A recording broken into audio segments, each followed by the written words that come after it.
2017 started out as a beautiful year in Santa Barbara, Montecito, and Carpinteria. All was well. The hills were green and lush with flowers. Days were filled with beautiful, warm light illuminating the natural beauty, and the trails invited exploration. The beaches were clean and peaceful, and the sea welcoming.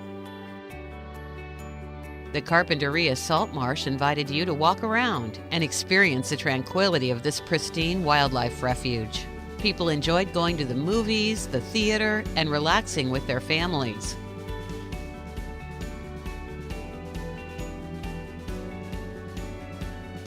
Tourists went to the museums, the courthouse, and took in the culture of this diverse city.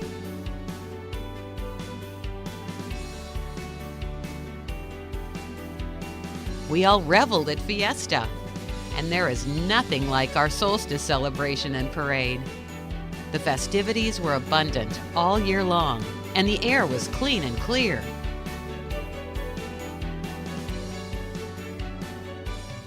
Until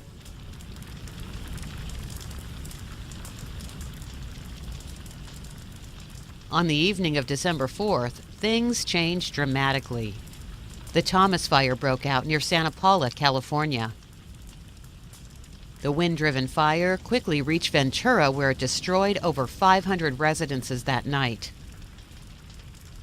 Unusually strong and persistent warm winds continued for over 2 weeks, fanning the fire into what was at the time the largest in California history. On December 9th, the fire entered Santa Barbara County and started burning toward Carpinteria and Montecito.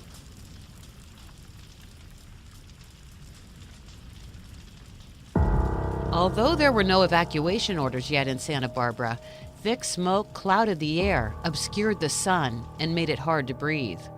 The smoke was everywhere, in the hills, in the city, and at the beaches. Frightening plumes of smoke were visible from Camarillo and Oxnard and along Coast Highway. On December 10th, evacuation orders were issued for Montecito and Carpinteria, and firefighters concentrated on protecting those communities.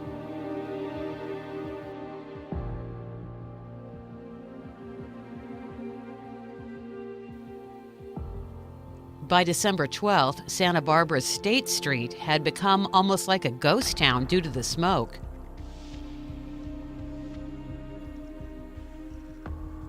It was another week before the fire had mostly burned itself out in the foothills above Montecito and Carpinteria, but not before dozens of homes were destroyed.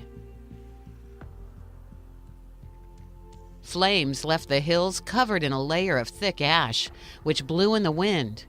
It looked like it had snowed all along the foothills, making for an eerie sort of white Christmas.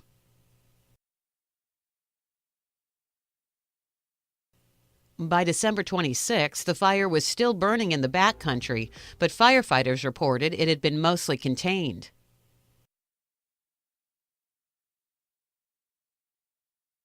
On January 3rd of 2018, there were signs of rain, which were welcome after all the fire, smoke, and ash. However, in the early morning hours of January 9th, a huge amount of rain fell in just minutes above Montecito. The downpour triggered mud, wood, and huge boulder debris flows from the denuded mountains careening down stream channels and into neighborhoods. Residents who were awakened nearby said it sounded like a freight train. The debris overflowed the creek banks, and the mud and huge boulders, some larger than trucks, destroyed everything in their path. Boulders, trees, and wood debris clogged the creek channels, making things even worse. Many personal items were washed out of destroyed homes and landed at the beach.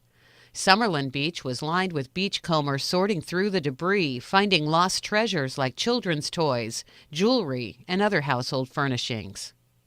Many people lost their homes, and more than 20 lost their lives. As the debris abated, a huge amount of standing water flooded local areas and created some new beauty.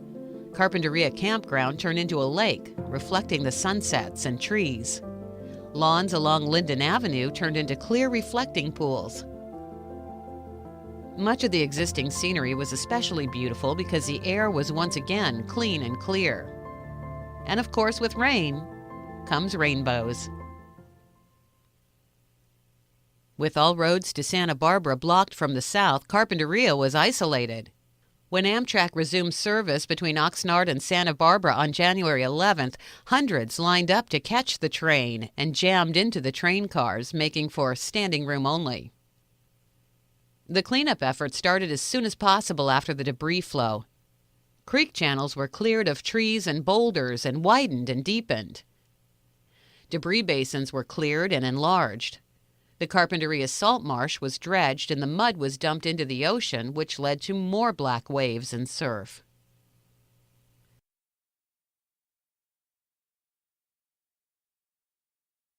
Heavy equipment lined up to clean the roadways of boulders and mud.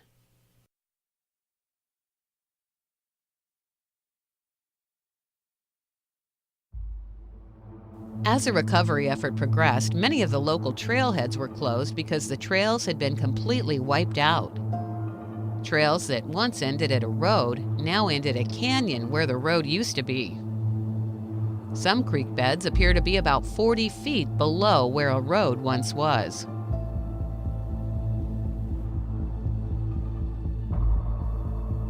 The damage to homes and other structures along the creeks was extensive. Many were completely destroyed and washed away. Others had to be demolished when possible. The damage was especially bad along San Ysidro Creek and Hot Springs.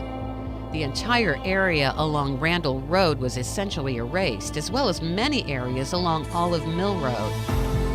The damage extended all the way to the ocean.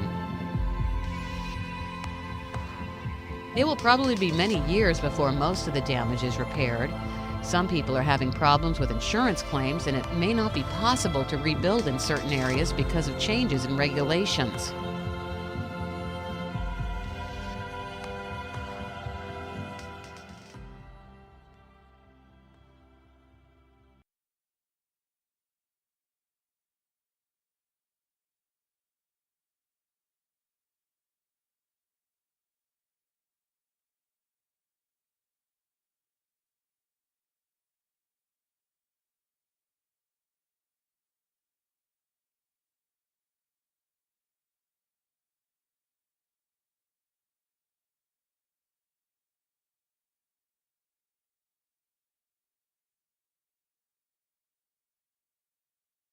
What'll happen in the future? An El Niño year is predicted. Very little vegetation has grown back to hold the soil. There are a lot of boulders poised to drop back into those creek beds. Only time will tell.